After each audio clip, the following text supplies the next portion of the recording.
three fundamental proof methods that we use to prove the regular statements. The almost all the statements that we prove will be in the form of let's say P implies Q. Okay, so you know about these statements. These are all logical statements. So just to give a brief idea about this, I can say that this is nothing but if P then Q. That means if P is true, then Q is true, right? So both of them can be true or false at a time. One, it's not possible that P is true and Q is false at the same time. This is not possible.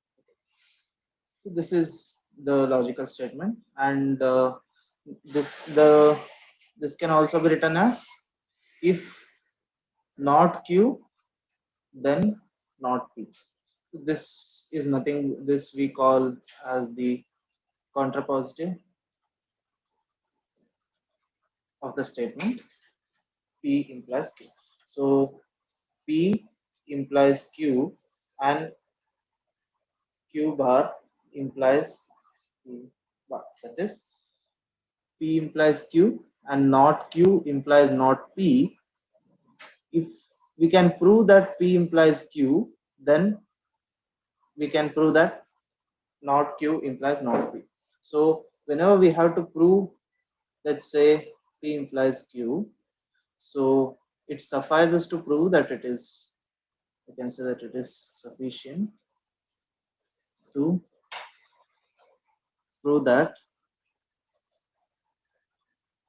Q implies, sorry, not Q implies not P. Okay, so these are this is the very fundamental concept in mathematics that we use to prove any statements that we have. Okay, so without any delay, I'll just start with the proof methods. So I'll be discussing three fundamental proof methods today. Okay, the first one I shall be discussing about the direct proof. We also call it as the proof by construction, where we construct our own proof without uh, the help of any complicated methods. We just use whatever it is given in the statement, and we try to prove it. The second one is the proof by contradiction. Okay, I shall come to this later. How do we prove? And the third one is very powerful. That is, it is a proof by the principle of mathematical induction. Okay, these are the three fundamental proof methods that we follow to prove the regular statements or theorems or corollaries or whatever. Okay, so let us discuss the first one, that is the proof by construction or the direct proof, the proof by construction. So in the, suppose that we have a statement P implies Q. So suppose that this is the statement, then we have to use P to prove Q. Okay, this is the first, that is the only thing that we follow here. Okay, so in proof by construction, let me consider a few steps. There are only two steps possible here. The step one is assume that P is true. Assume that P is true, and step two can be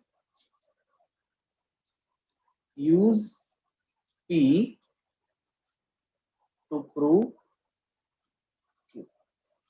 So these are the only two steps that I have to follow. Okay, so I'll do an example later. I'll use some random statement and I'll try to prove all the three. I'll try to prove that using all the three methods. Okay, the second one is called the proof by contradiction. Okay, so as I said, in the statements of this form, that is P implies Q, P and Q can be simultaneously true or simultaneously false, but if P is true, Q cannot be false. Okay, this is how the statement looks like. This is very important to prove, use this proof method. So first step, what I will do is, just a second. So this, in step one, what I will do is I'll assume that P is true. Assume that P is true. Okay. So in order to contradict, I have to assume the other way around. That if I assume that P is true, it's this statement that tells us that Q must be true. In order to prove that Q must be true, what I will do is I'll assume that Q is not true, or else I can say that Q bar is true. So this is one thing that is very important here. Okay, and in the step three, what I'll do is I'll use P and Q bar to show the contradiction.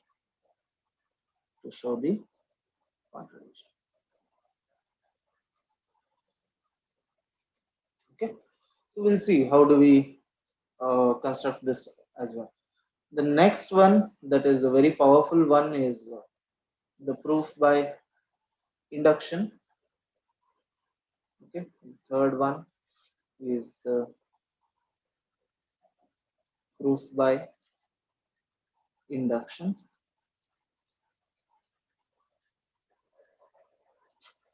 Okay, here also we follow three fundamental steps. Okay, the first step, here we consider something, like we consider a function which is known as the propositional form. It is known as the propositional form. This is a very formal mathematics that I'm talking today. It is very abstract, but when we see the examples, we'll understand. It is some function P of x. Okay, so we use this P of x to prove any statement by induction. Okay, so we'll see how it works. In step one, what we do is suppose that, or assume that P of x, that is our propositional form, is true for a basis case. Is true for a basis case. I'll tell you what is a basis case. Step two. Okay, so now we have assumed that the P of x is true for a basis case. Now if possible, assume that P of n is true. P of n is true for some n. This n has to be greater than the basis case. This n has to be the greater than basis case. Then show that the P of x is true for n plus 1. That is, show that P of n plus 1 is true. P of n plus 1 is true. After this, the final step is, once you assume that P of n is true. Once you assume that P of n is true, and if you prove that P of n plus 1 is true by the principle of mathematical induction, also I'll write it this way, by the principle of mathematical induction, what we can say is P of x is true for all n greater than the basis case, greater than the basis case. So few these are the three fundamental proof methods that we use in mathematics. So suppose that I have to prove something, right? Let us define some random theorem. Let us take this theorem. So the theorem states that if a very basic theorem I'll take, if A and B are two consecutive numbers, or else let's say integers. Let me be particular. If A and B are two consecutive integers, just a second. Okay. If A and B are two consecutive integers, then A plus B is odd. Then A plus B is odd. So this is the statement. So here there are two statements. One is if A and B are two consecutive integers, okay, that A and B are two consecutive integers. This is our statement P, that implies A plus B is odd. So this is the statement that I have to prove. But as it's a very basic case, let me give you a few definitions that I might use. So the definition one is that if an integer n is even, okay, an integer n is even if and only if there exists another integer k such that n is equal to 2k. We should be able to express this as the product of two. Then we can also say that an integer n, okay, so let me write it like this. So this implies that n is an integer. An integer n is odd if and only if there exists another integer k such that n is equal to 2k plus 1.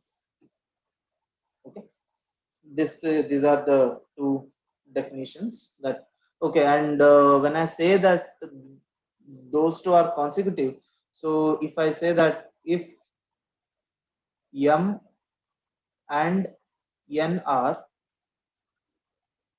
two consecutive integers,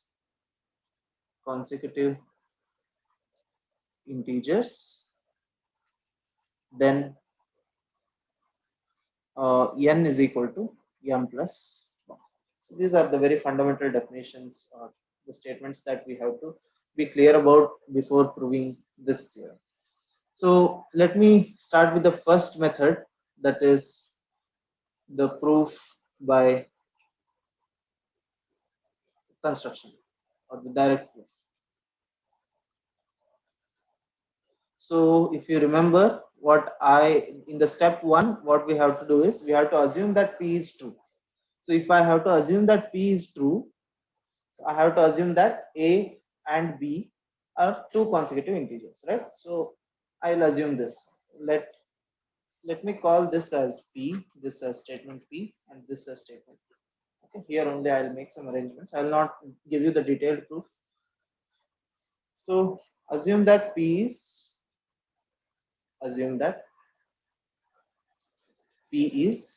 true. So after assuming that P is true, what we can say, A and B are two consecutive integers. Look at this statement. If m and n are two consecutive integers, then n is equal to m plus 1, right? So what I can say is, if I assume that A and B are two consecutive integers, this implies B is equal to A plus 1. Let me call this as 1.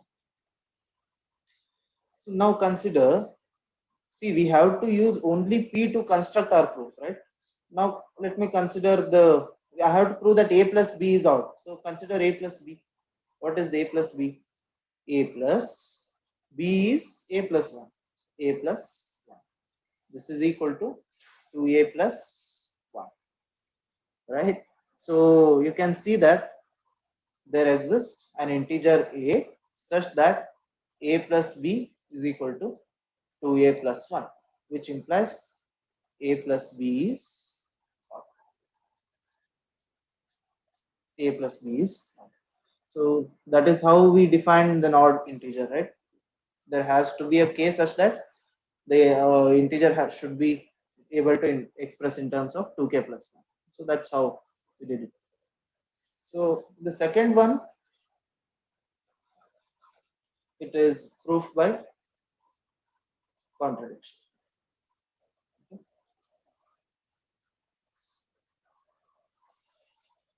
It's a proof by contradiction. Now, what I have to assume? First, I have to assume that P is true. Assume that P is true. That means what? If I have to say that P is true, that means A and B are two consecutive integers. Then the second step, if you remember, I have to assume that Q bar is true. That means, if possible,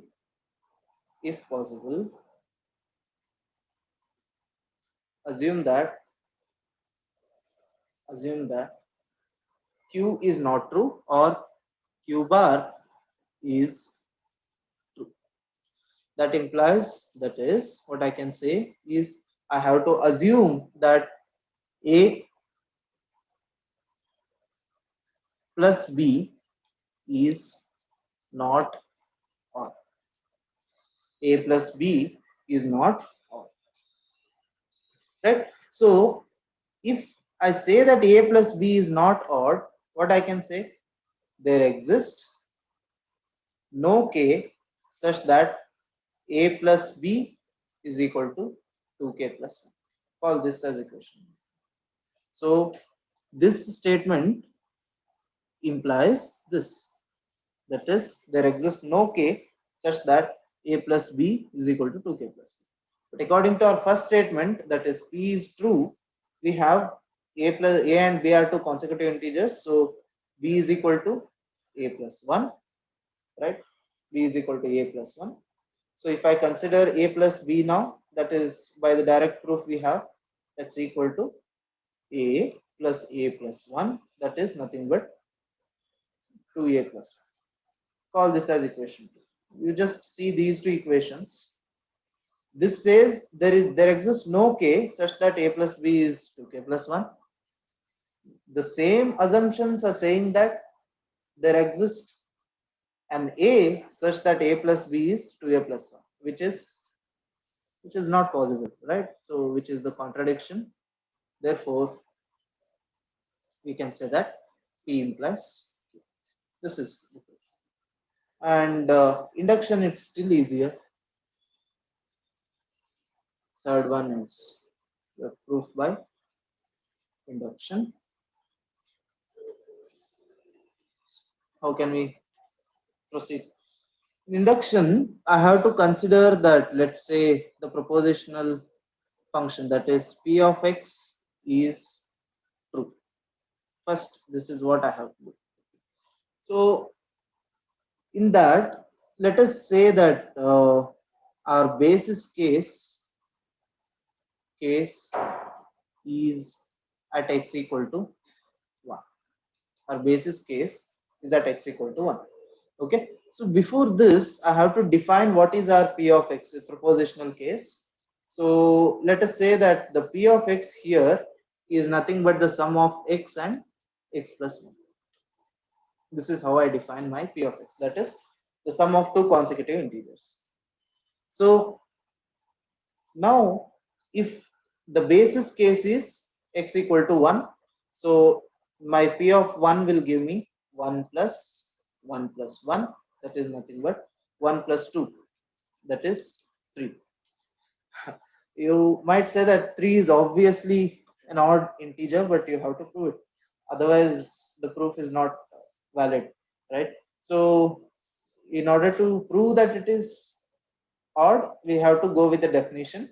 So, it is 2 times something plus 1, it should be. That is 2 plus 1, yeah. So, that is nothing but 1, right? So, that's how we can prove that this is odd. Now let us assume that, so after considering the basis case, we have to assume that let p of x be true for some x equal to n greater than or equal to 1.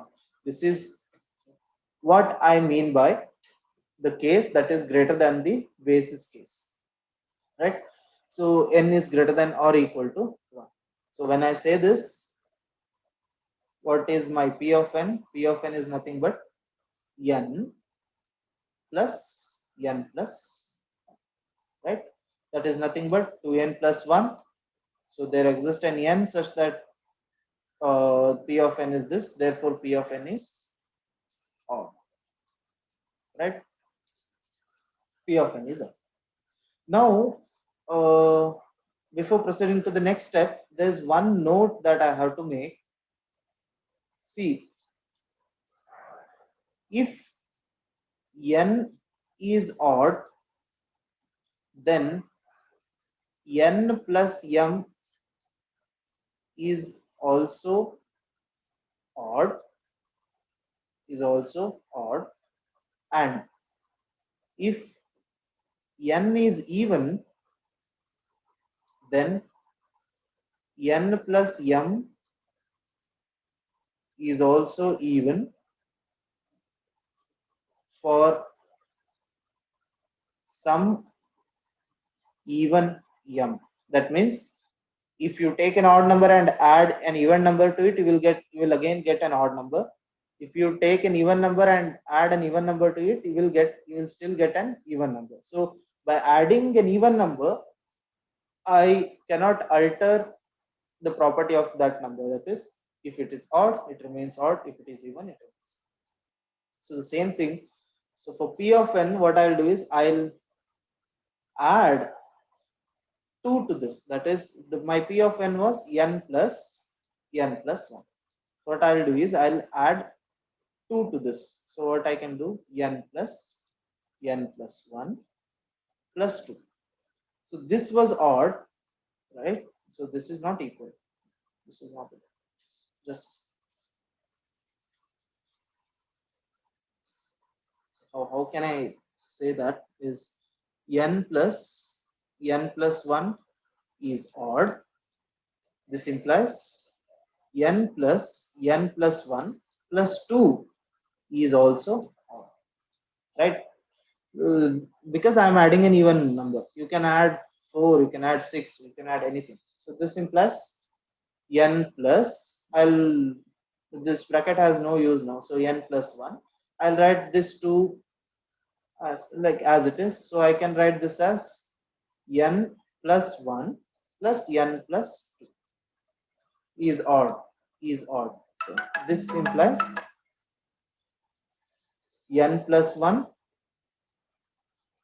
plus n plus 2 is odd, right? So you can see how beautifully we get it. This n plus 1 plus n plus 2 is odd. This is nothing but our p of n plus 1. N plus 1 and n plus 2 are two consecutive integers, right? So p of n plus 1 is odd. Hence, by principle of mathematical induction, what we can say is p of x is odd for all x greater than or equal to 1, right? This is the proof by induction. So this is all for today. Thank you for listening.